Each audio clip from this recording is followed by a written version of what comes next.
दोस्तों, मैं हूं राहुल स्वामी। बहुत बहुत स्वागत है आपका हमारे केमिकल इंजीनियर न्यू ब्लॉग में।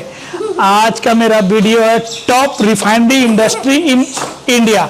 लास्ट वीडियो था मेरा top chemical industry in India. आज मैं बात करूंगा रिफाइनरी मतलब पेट्रोलियम इंडस्ट्री। मोटा मोटी पेट्रोलियम इंडस्ट्री कितने हैं इंडिया में, प्राइवेट कितने हैं, गवर्नमेंट के कितने हैं और क्या स्कोप है केमिकल इंजीनियर का इस फील्ड में। मैं आज का वीडियो हमारा उसके रिलेटेड है, तो हमारे वीडियो को अंत तक जरूर देखें। अगर रिफाइनरी की बात करें तो इंडिया में अगर सबसे बड़ा रिफाइनरी अगर कोई है तो रिलायंस का जामनगर। जामनगर इंडिया का सबसे बड़ा रिफाइनरी है, जहां पर एक लोकेशन पे बहुत बड़ा रिफाइनरी बनाया गया है हमारे मुकेश भाई अंबानी साहब ने। जहां ये हमारी किस्मत की बात है कि मैंने वहां 5 साल काम किया, ये मेरे लिए बहुत बड़ी किस्मत की बात है। हाँ, वहां थोड़ा ग्रोथ कम हुआ मेरा, लेकिन बहुत बड़ा वहां पर रिफाइनरी डाला हुआ है एक लोकेशन पे। तो जो मुझे याद है मैं पहले बताता हूं कहाँ का रिफाइनरी है। जामनगर में 2 सबसे बड़ी रिफाइनरी है, एक अपना रिलायंस जामनगर हुआ, एक नायरा जो पहले एसआर ऑयल के नाम से जाना था। गुजरात में वहां पे 2 हुआ। अभी मुंद्रा के साइड भी अदानी अपना नया रिफाइनरी डाल रहा है, ठीक है, तो बहुत टाइम लगेगा, अभी वो प्रोजेक्ट स्टेज में है। अब मैं आपको टॉप रिफाइनरी जो है रिलायंस तो है ही, मैं एक लाइन से काउंट करके याद तो रहता नहीं है। सबसे बड़ा जो रिफाइनरी है इंडिया में, जो सबसे ज्यादा पेट्रोलियम वहां से पेट्रोल बनता है, वो है रिलायंस का Jamnagar. 1.24 billion barrel per day वहां से रिफाइनिंग होता है कच्चा ऑयल, क्रूड ऑयल। दूसरा आता है इंडियन ऑयल। सेकंड नंबर पे जो आता है, जो सबसे ज्यादा कैपेसिटी है जो पानीपत में है, इंडियन ऑयल जो गवर्नमेंट सेक्टर की है। तीसरा आता है भारत पेट्रोलियम। भारत पेट्रोलियम तीसरे नंबर पे आता है जो है मुंबई में। चौथा है हिंदुस्तान पेट्रोलियम। 5वां है नायरा। नायरा मतलब जो एसआर ऑयल के नाम से पहले जामनगर में थी, वो अभी नायरा है जो 5वें नंबर पे आता है। उसके 6ठे नंबर पे आता है मैंगलोर रिफाइनरी। मैंगलोर में ही बहुत बड़ी रिफाइनरी है, वो 6ठे नंबर पे आता है। उसके बाद आता है 7वें नंबर पर चेन्नई पेट्रोलियम। उसके बाद आता है नुमलीगढ़। नुमलीगढ़ रिफाइनरी मतलब Brahmaputra cracker and polymer limited. उसके बाद आता है बीना रिफाइनरी और लास्ट में आता है ओपाल। ये बेसिक रिफाइनरी है इंडिया में। अब बात करते हैं कि इसके अलावा गवर्नमेंट सेक्टर, इसमें कुछ गवर्नमेंट सेक्टर भी थी। अब बात करते हैं गवर्नमेंट सेक्टर। गवर्नमेंट सेक्टर में कौन कौन सी रिफाइनरी है मैं वो बताता हूं। एक है भारत पेट्रोलियम, ये गवर्नमेंट सेक्टर की है। मैंगलोर रिफाइनरी ये ओएनजीसी की है। कोची रिफाइनरी ये भी गवर्नमेंट की है। मुंबई रिफाइनरी जो मुंबई में जो भारत पेट्रोलियम ये भी गवर्नमेंट का है। मथुरा रिफाइनरी ये इंडियन ऑयल का है जो गवर्नमेंट सेक्टर का है। गुजरात रिफाइनरी, गुजरात में जो रिफाइनरी है ओपाल है।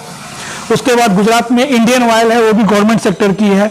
उसके बाद बीना रिफाइनरी ये भी गवर्नमेंट सेक्टर की है। पानीपत रिफाइनरी ये भी गवर्नमेंट की है। बरौनी रिफाइनरी, बरौनी में जो इंडियन ऑयल है वो भी गवर्नमेंट सेक्टर की है। उसके बाद मनाली में जो रिफाइनरी है वो भी गवर्नमेंट सेक्टर की है। ब्रह्मपुत्र में जो है रिफाइनरी वो भी गवर्नमेंट सेक्टर की है। तो ये सब गवर्नमेंट सेक्टर की है। तो ये जो जितने भी इंडस्ट्री का मैंने नाम लिया ये सब गवर्नमेंट सेक्टर का है।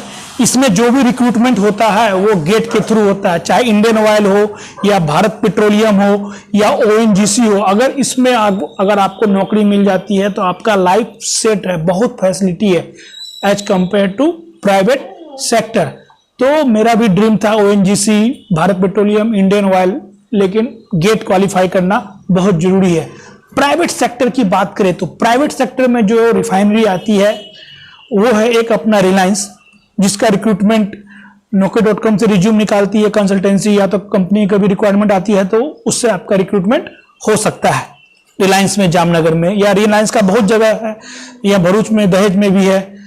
दूसरा प्राइवेट की है नायरा एनर्जी जो जामनगर में ही है। उसमें बहुत अच्छा फैसिलिटी है, वो अच्छा रिफाइनरी है। सैलरी स्ट्रक्चर भी नायरा का बहुत अच्छा है। उसमें जो आपको फैसिलिटी दी जाती है बहुत अच्छी है as compare to Reliance. Reliance का बेनिफिट क्या है? रिलायंस में सबसे बड़ी बेनिफिट ये है कि रिलायंस में आपको नौकरी मिलती है तो वहाँ पे उसका टाउनशिप है। टाउनशिप में बहुत सारी फैसिलिटी है, आपको रहने का बहुत पैसा कम लगता है, स्कूलिंग वहाँ पर बहुत कम पैसा लगता है, बिजली बिल का पैसा बहुत कम लगता है। ये रिलायंस की फैसिलिटी है। नायरा में भी टाउनशिप है।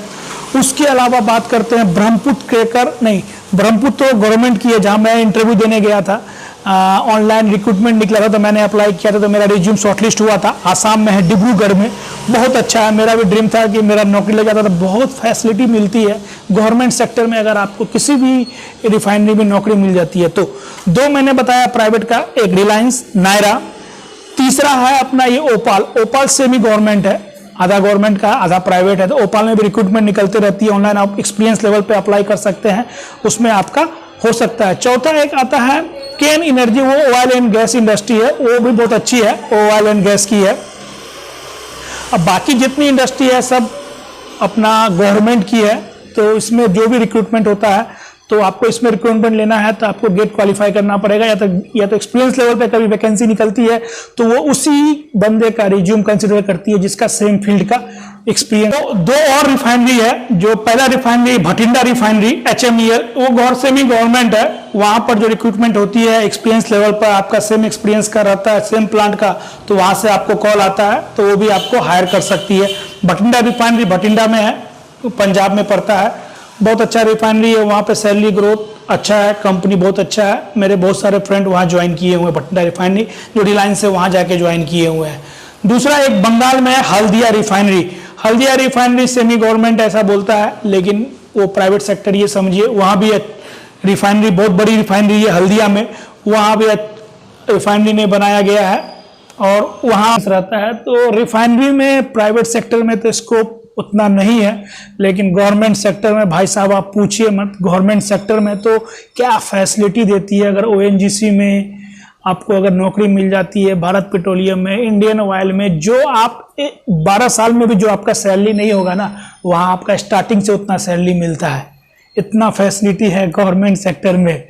तो मेरा हर केमिकल इंजीनियर से यही रिक्वेस्ट है, अगर आप केमिकल इंजीनियर लेना चाहते हैं तो कोई दिक्कत नहीं, लीजिए, लेकिन गेट क्वालिफाई कीजिए, कोशिश कीजिए। गेट क्वालिफाई करने के बाद अगर आपको जॉब मिलता है ये सब इंडस्ट्री में, रिफाइनरी में, तो रिफाइनरी में अगर आपको जाना है तो इस सब में जॉब लीजिए। बाकी प्राइवेट सेक्टर में कुछ रखा नहीं है, प्राइवेट सेक्टर में आपको उतना पैसा भी नहीं मिलेगा, सैलरी हाइक भी नहीं मिलेगा। ये मेरा अपना पर्सनल एक्सपीरियंस है। बाकी यही है रिफाइनरी। बाकी आपको कोई डाउट है तो हमारे वीडियो में इसमें बता सकते हैं, जो भी मुझे डाउट होगा, आपको डाउट होगा, मुझे जितना पता होगा मैं आपकी हेल्प करूंगा। हमारा वीडियो देखिए, हमारे चैनल को लाइक कीजिए, हमारा वीडियो अच्छा लगे तो हमारे चैनल को सब्सक्राइब